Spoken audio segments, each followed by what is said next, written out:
तीन भुवन में सार वीतराग विज्ञानता, शिव स्वरूप शिवकार, नमहु त्रयोग संहारिके।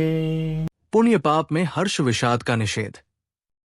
पुण्य पाप फल माई हरख बिलखो मत भाई, यह पुद्गल पर जाए उपज विन से थिर नाई। लाख बात की बात यह निश्चय और लाओ, तोरी सकल जगदंद फंद निज आत्म ध्याओ। पुण्य फल माही पुण्य के फल में, हरख मत हर्ष न कर, और पाप फल माही पाप के फल में, विलखो मत द्वेष न कर। पुद्गल पर जाए, पुद्गल की पर्याय हैं। उपजी उत्पन्न होकर, विन से नष्ट हो जाती है, और थाई उत्पन्न होती है। उर अपने अंतर में, लाख बात की बात लाखों बातों का सार। लाओ ग्रहण करो कि सकल पुण्य पाप रूप समस्त, जगदन फंद जन्म मरण के द्वंद्व रूप विकारी मलिन भाव, तोरी तोड़कर नित सदैव।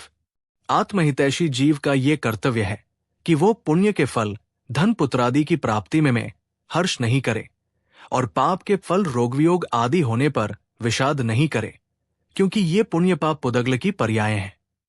एक के बाद एक उत्पन्न और नष्ट होती रहती है।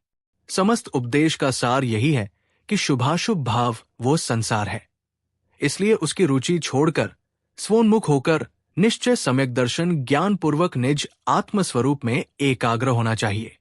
पुण्य जो अशुभ गतियों एवं अशुभ प्रवृत्तियों से जीव की रक्षा करे, आत्मा को पवित्र करे, या जिससे आत्मा पवित्र होती है, या जीव के दया दानादि रूप शुभ परिणाम पुण्य कहलाते हैं। पुण्य के फल से तीर्थंकर, गंधर, ऋषि, चक्रवर्ती, बलदेव, वासुदेव, देव, विद्याधर आदि फल मिलता है। पाप जो शुभ गतियों एवं शुभ प्रवृत्तियों से जीव की रक्षा करे, आत्मा को अच्छे कर्मों से दूर करे, या जो आत्मा का पतन करे, वो पाप है। पुण्य और पाप समान है क्या? पाप की अपेक्षा से पुण्य महान है, क्योंकि सम्यक दृष्टि का पुण्य परंपरा से मोक्ष का ही कारण है, संसार का नहीं, और पाप संसार का ही कारण है। आध्यात्मिक दृष्टि से पुण्य और पाप समान ही है, क्योंकि पुण्य सोने की बेड़ी है और पाप लोहे की बेड़ी है।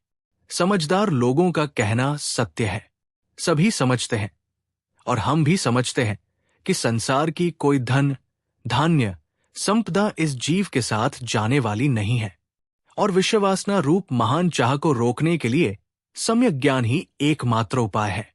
परंतु क्या करें? आज ये आपत्ति आ गई तो कल वो आपदा आ गई, कभी किसी का मरण हो गया। ऐसे अनेक झंटों से छुटकारा नहीं पाता है, किंतु उससे बढ़कर दूसरी नई मशीन सामने तैयार रहती है। ऐसी अवस्था में उनकी चिंताओं के कारण हमें चाहते हुए भी अवकाश नहीं मिलता। फिर आप बतलाइए कि हम कैसे आत्म कल्याण के मार्ग में लगे? इस अवस्था में इस समय बड़ी त्राही त्राही मची हुई है। न तो तन को लंगोटी है और न पेट को रोटी है। सभी, बड़े से बड़े, छोटे से छोटे, मनुष्य हो या तिर्यंच, दुखी है। क्या महान दुखी है! यथा राजा तथा प्रजा। खेत का रक्षक ही खेत को साग खाने लगे तो खेत की रक्षा कौन करेगा? विचारे मूक पशु, कुत्ता, गाय, बैल, बकरी, बकरा, सुअर, भेड़ इत्यादि जलचर निरपराधी प्रतिदिन असंख्यात जीवों का सवेरे सूर्य की किरण निकलने से पूर्व ही सहार हो जाता है। थलचर, पृथ्वी पर खलने वाले, और मुर्गा मुर्गी, अनेक जाति के पक्षी आकाश में उड़ने वाले, तथा मछली इत्यादि जलचर निरपराधियों का हर रोज वध हो जाता है। रक्षक ही भक्षक हो रहे हैं। कहाँ अहिंसा धर्म रहा, कहाँ सच्चा ज्ञान रहा? समय का परिवर्तन ही अशुद्ध हो गया, ऐसा भोले मानव कहते हैं। जो ये कहते हैं वे आत्मज्ञान से हीन हैं, शून्य है। सच्ची और लाख बात की बात यही है, और इसे ही निश्चय से हृदय में लाओ कि संसार के समस्त दंडमंदों को तोड़कर नित्य अपनी आत्मा का ध्यान करो। यदि सांसारिक झंझटों के जंजाल में उलझे रहें, जो कि कभी सुलझने वाले नहीं है, तो तुम त्रिकाल में भी अपना कल्याण नहीं कर सकोगे। छेढ़ाला की चौथी ढाल छंद 9 से पुण्य पाप में हर्ष विषाद का निषेध की व्याख्या पूरी हुई। जिन वाणी माता की जय।